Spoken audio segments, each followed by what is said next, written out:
അല്ലാഹു സുബ്ഹാനഹു വ തആല ഇമാം തുർമുദി റഹിമഹുല്ലാഹ് ഉദ്ധരിക്കുന്ന ഒരു ഹദീസിൽ കാണാം, ഇന്നല്ലാഹ തആല, തീർച്ചയായും അല്ലാഹു തആല, ഇദാ അഹബ്ബ ഖൗമൻ, ഒരു സമുദായത്തെ അല്ലാഹു ഇഷ്ടപ്പെട്ടു കഴിഞ്ഞാൽ, ഒരു വീട്ടുകാരെ അല്ലാഹു ഇഷ്ടം വന്നാൽ, ഒരു കുടുംബത്തെ അല്ലാഹു ഇഷ്ടം വന്നാൽ, ഒരു ഭാര്യയെ, ഭർത്താവിനെ, ഉമ്മയെ, വാപ്പയെ, ആരെങ്കിലും അല്ലാഹു ഇഷ്ടം വന്നാൽ, ഇബ്തലാഹും, അല്ലാഹു അവരെ പരീക്ഷിക്കുകയാണ്, അവർക്ക് അല്ലാഹു പരീക്ഷണം നൽകുകയാണ്.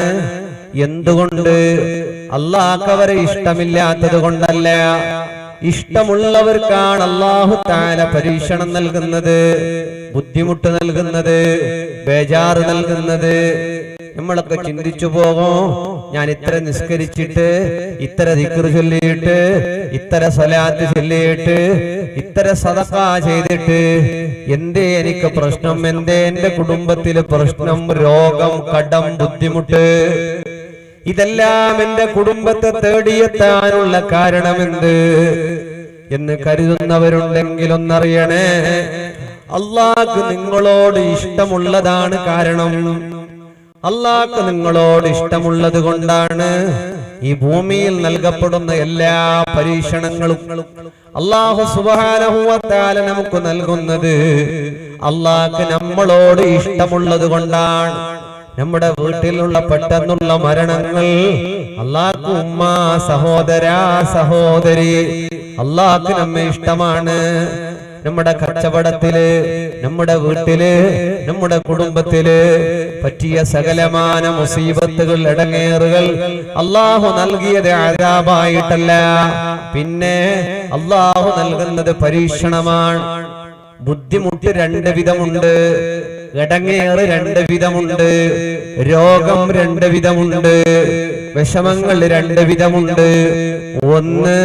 ഒന്ന് നിഅമത്താണ്, റഹ്മത്താണ്. രോഗങ്ങളും ബുദ്ധിമുട്ടുകളും യാതന വേദനകളെല്ലാം അങ്ങനെയാണ്.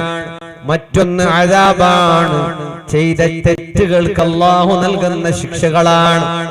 ആ തെറ്റ് പൊറുക്കാൻ മുസ്ലിമിനത് കാരണമാകും, മുഅ്മിനിക്കത് കാരണമാകും.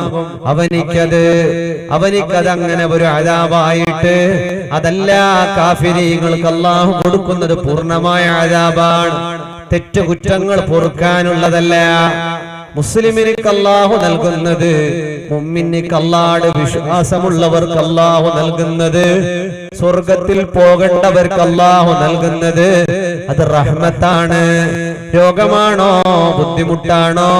ഉമ്മ കിച്ചണിൽ നീ അടികയുണ്ടാക്കുമ്പോ, ഭക്ഷണമുണ്ടാക്കുമ്പോ കയ്യിൽ കൊള്ളുന്ന കത്തി, വന്ന രക്തം, നിന്റെ കയ്യിൽ പൊള്ളിയ പൊള്ളല്, നിന്റെ കയ്യിൽ മറിഞ്ഞ ചൂടുവെള്ളം, നിന്റെ മേത്ത് മറിഞ്ഞ കറിയും അന്നങ്ങളെല്ലാം, അതെല്ലാത്തിനും അല്ലാഹുവിന്റെ വക്കൽ ലഭിക്കുന്നത് വലിയ കൂലിയാണ്, വലിയ പുണ്യമാണ്, വലിയ സന്തോഷമാണ്.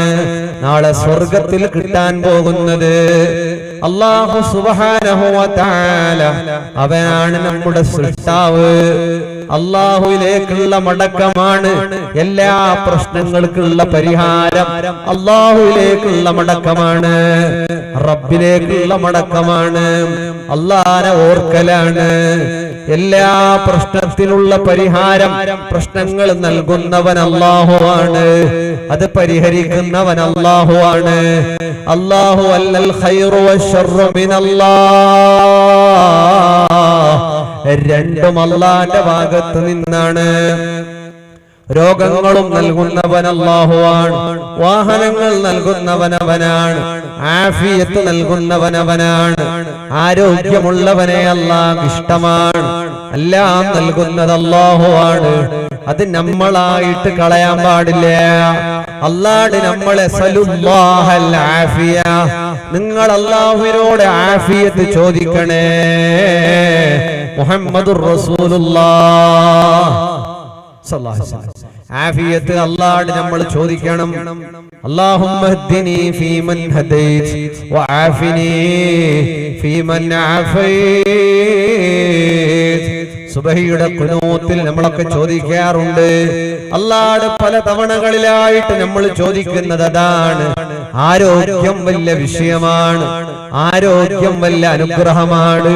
എല്ലാം അല്ലാഹു നൽകിയിട്ട് വഫീ അൻഫുസികും അഫലാ തുബ്സിറൂൻ, നിങ്ങളുടെ ശരീരത്തെ പറ്റി നിങ്ങൾ ഓർക്കുന്നില്ലേ? നിങ്ങളുടെ ശരീരത്തെ പറ്റി നിങ്ങൾ ചിന്തിക്കുന്നില്ലേ? നിങ്ങൾക്ക് അല്ലാഹു നൽകിയ നിഅമത്തുകളെ നിങ്ങൾ ഓർക്കുന്നില്ലേ? അതിനെ പറ്റിയിട്ട് ചിന്തിക്കുന്നില്ലേ എന്ന് അല്ലാഹു ചോദിക്കുന്നുണ്ട്. അതെല്ലാം അല്ലാഹുവിന്റെ ഭാഗത്ത് നിന്നുള്ള റഹ്മത്താണ്. സഹോദരാ സഹോദരി, അല്ലാഹു നൽകിയ നിഅമത്തുകൾ നമ്മുടെ ശരീരത്തിലുള്ളത് ഒന്ന് ഓർത്തു നോക്കുക. കുറെ വേണ്ട, ഒന്ന് ബാത്റൂമിൽ പോയി മൂത്രമൊഴിച്ചു വരുമ്പോ, ഒന്ന് കക്കൂസിൽ പോയി കാഷ്ടിച്ചു വരുമ്പോ, ടോയ്ലറ്റിൽ പോയി പുറത്തു വരുമ്പോ ഗുഫ്റാനക അൽഹംദുലില്ലാഹ് എന്ന് നമ്മൾ ചൊല്ലുന്നില്ലേ? എന്തോ ഒരു അനുഗ്രഹമാണ്. പോകണ്ട മൂത്രം പോകാതിരുന്നാൽ, പോകണ്ട കാഷ്ടം പോകാതിരുന്നാൽ, ശ്വാസം വലിക്കാൻ കഴിഞ്ഞില്ലെങ്കിൽ, കഴിച്ച ഭക്ഷണങ്ങൾ ജീർണിക്കാതെ കെട്ടിക്കിടന്ന, രക്തം പമ്പ് ചെയ്യേണ്ടയിടത്ത് രക്തം എത്തേടേണ്ടയിടത്ത് എത്താതെ പോയാൽ അതിന്റെ പിന്നിൽ പ്രവർത്തിക്കുന്ന ആരുണ്ട്? അല്ലാഹു അല്ലയോ? ഹുവല്ലാഹുൽ ഖാലിഖുൽ ബാരിഉൽ മുസവ്വിർ. അല്ലാഹു അല്ലേ നമുക്കെല്ലാം തന്നത്.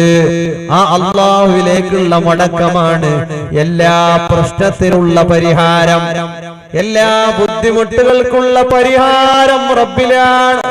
اللهم لا مانع لما أعطيت ولا معطي لما منعت ولا راد لما قضيت. നമ്മൾ നിസ്കാരം കഴിഞ്ഞിട്ടൊക്കെ ചെല്ലലുണ്ട്, അല്ലാഹ് നീ തരുന്നതിനെ തടയുന്നവനില്ല, നീ തടഞ്ഞതിനെ തരുന്നവനില്ല. വലാ യൻഫൗദൽ ജദ്ദി മിൻകൽ ജദ്ദ്, അല്ലേ? നമ്മളൊക്കെ ചെല്ലാറുണ്ട്. അല്ലാഹു തരുന്നത് തടയാൻ കഴിയില്ല, അല്ലാഹ് തടഞ്ഞത് തരാനും കഴിയില്ല. അതിനെതിരെ ുള്ള സകലമാന അല്ലാഹു അനുഗ്രഹിക്കട്ടെ. അല്ലാഹുവേ ഞങ്ങളിൽ നിന്നെല്ലാം നീ ഖബൂലാക്കണം റഹ്മാനെ, സ്വീകരിക്കണം റഹ്മാനെ.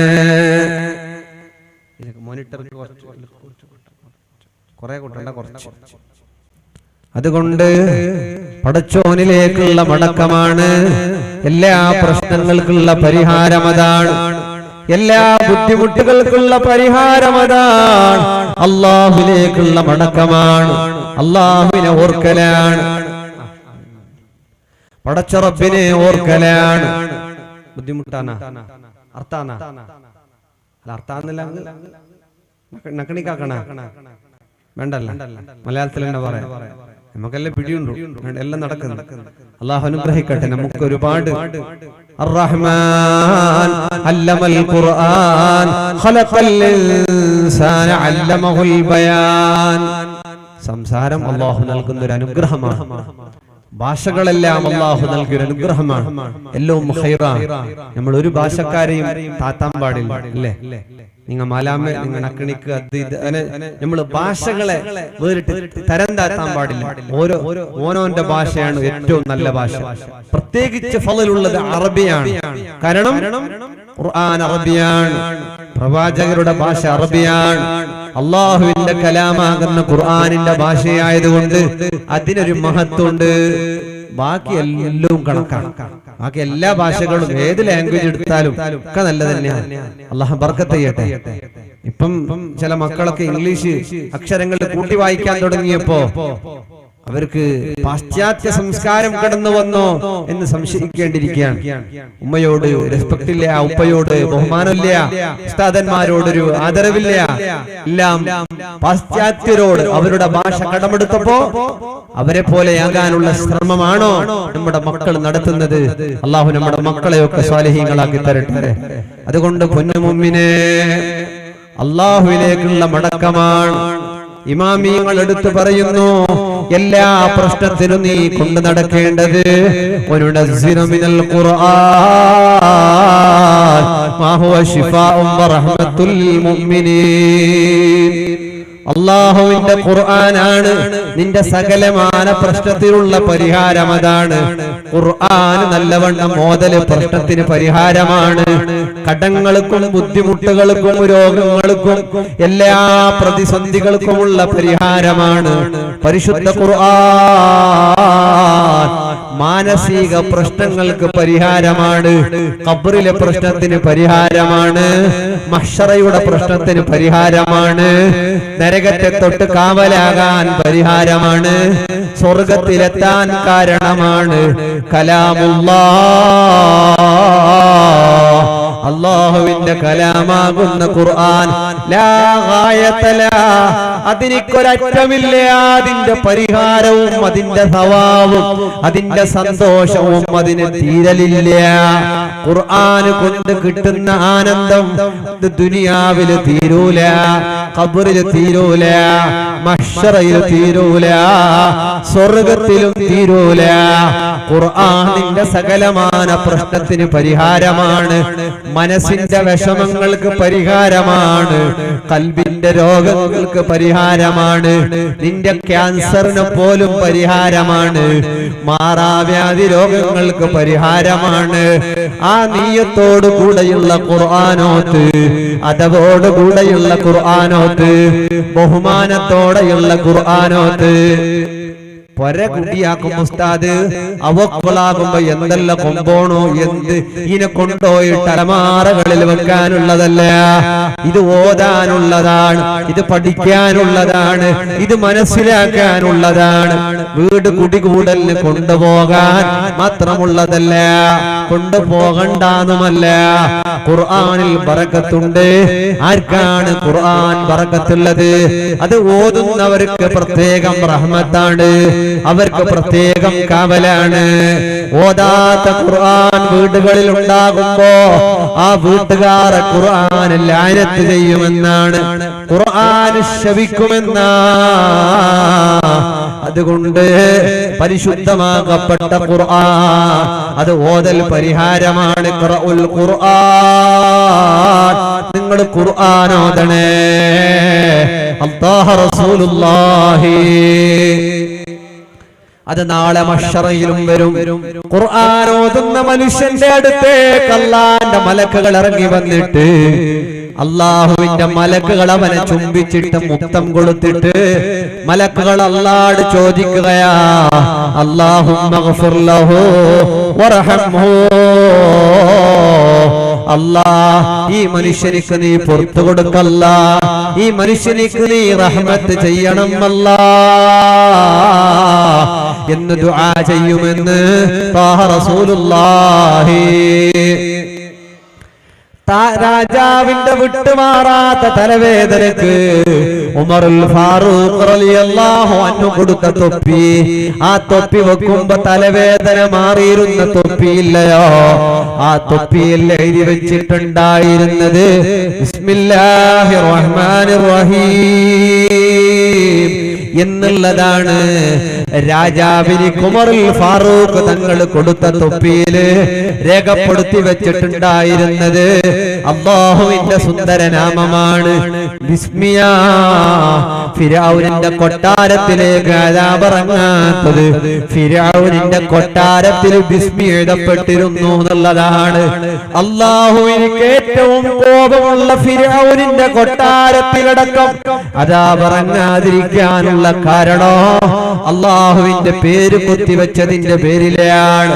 അതുകൊണ്ട് പൊന്നു മുഅ്മിനേ, അല്ലാഹുവിന്റെ ഖുർആൻ റഹ്മത്താണ്, അത് റഹ്മത്താണ്, അത് ശിഫ ആണെന്ന് ഖുർആൻ പറയുന്നുണ്ട്. അതുകൊണ്ട് ഖുർആനിലേക്ക് ശ്രദ്ധ തിരിക്കണം. എല്ലാ കാര്യങ്ങളും ബിസ്മിയോടുകൂടെ ആരംഭിക്കുമ്പോ, ഭക്ഷണം കഴിക്കുമ്പോ ബിസ്മി ചൊല്ലിയിട്ട് കഴിക്കുമ്പോ അതിലുണ്ടാകുന്ന പ്രയാസങ്ങൾ നീങ്ങിപ്പോകുമെന്നുള്ളതാണ്.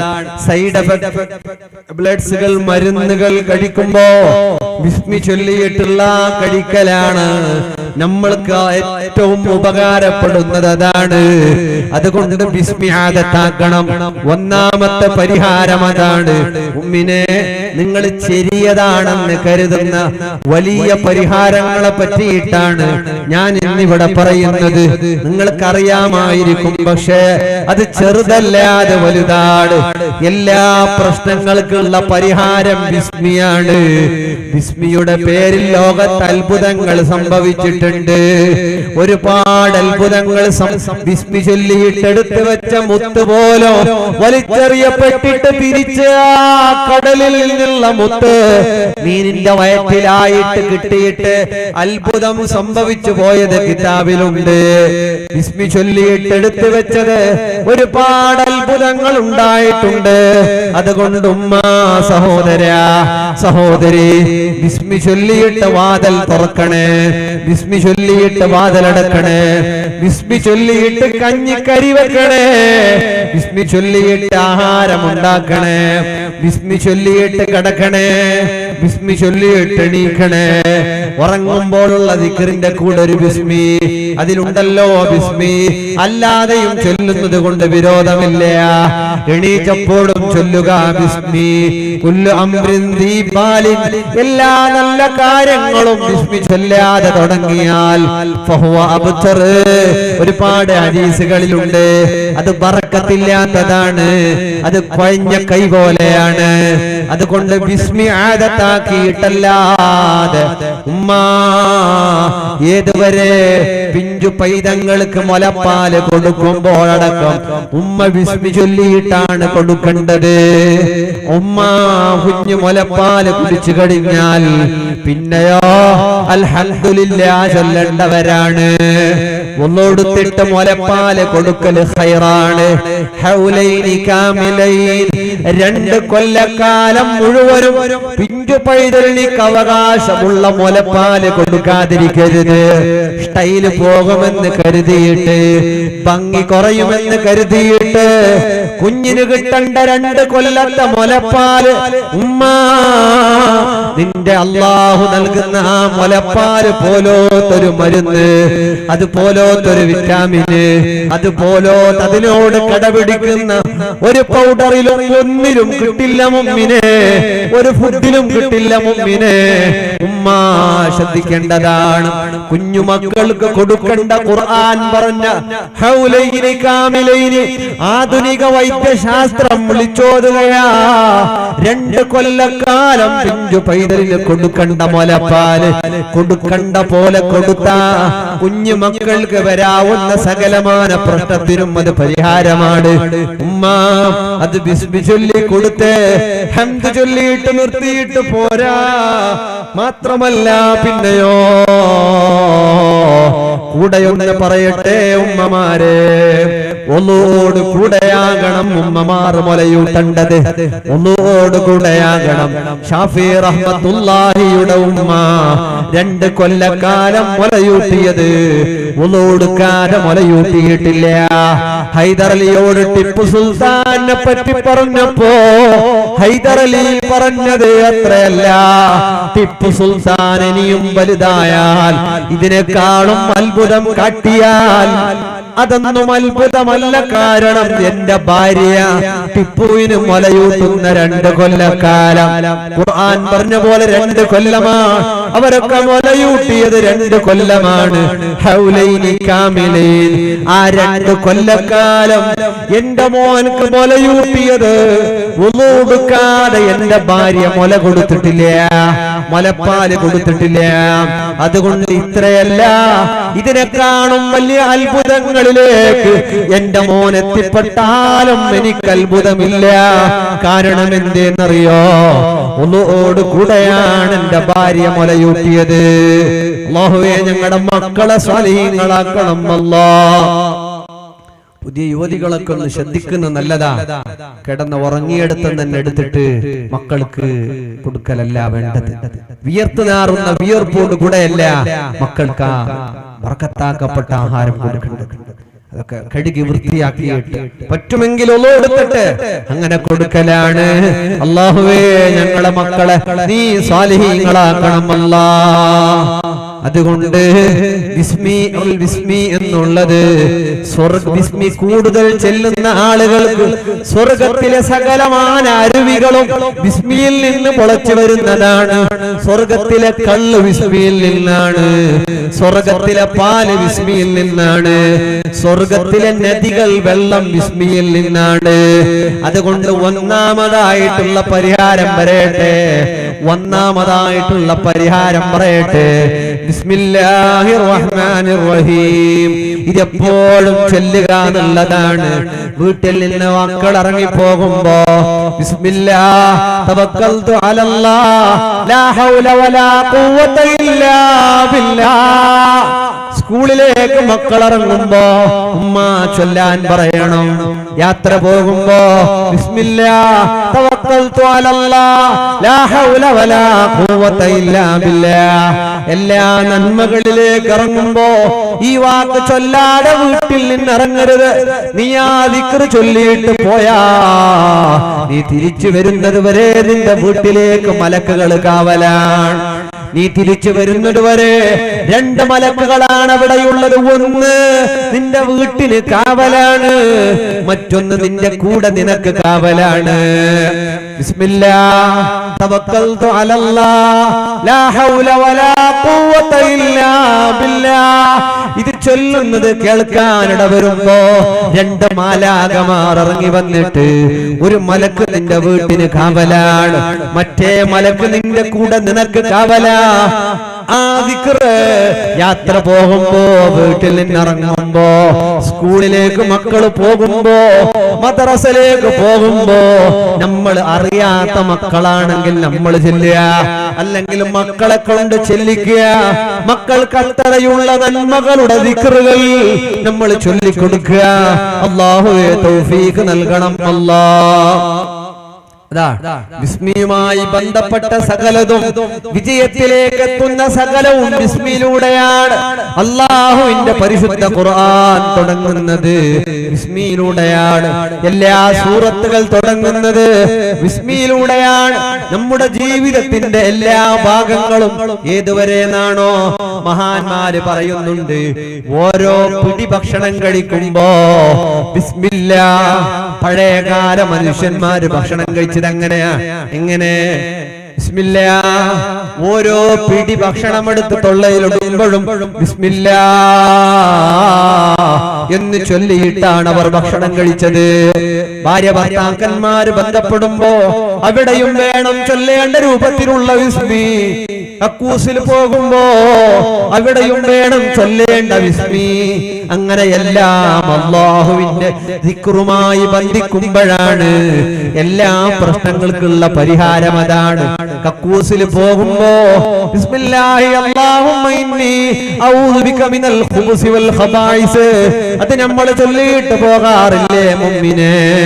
അത് ഏറ്റവും നമുക്ക് പ്രത്യേകിച്ച് ഇടയിൽ ഓർമ്മപ്പെടുത്തുകയാണ്. കക്കൂസിൽ പോയി കുറെ സമയം ഇരിക്കുന്നത് ഒരുപാട് പ്രശ്നങ്ങൾക്കുള്ള കാര്യമാണ്, ഒരുപാട് പ്രതിസന്ധികൾക്കുള്ള കാരണമാണ്.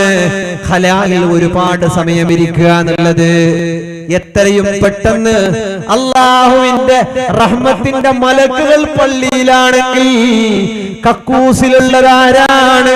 ശൈത്താന്മാരുടെ കൂടറയാണ്, ഇബ്ലീസുമാർ കുത്തിരിക്കുന്ന സ്ഥലമാണ്. അതുകൊണ്ട് കക്കൂസിൽ ആവശ്യം വരുമ്പോ പോയിട്ട് ആവശ്യം തീർത്ത് പെട്ടെന്ന് പോരേണ്ട സ്ഥലമാ.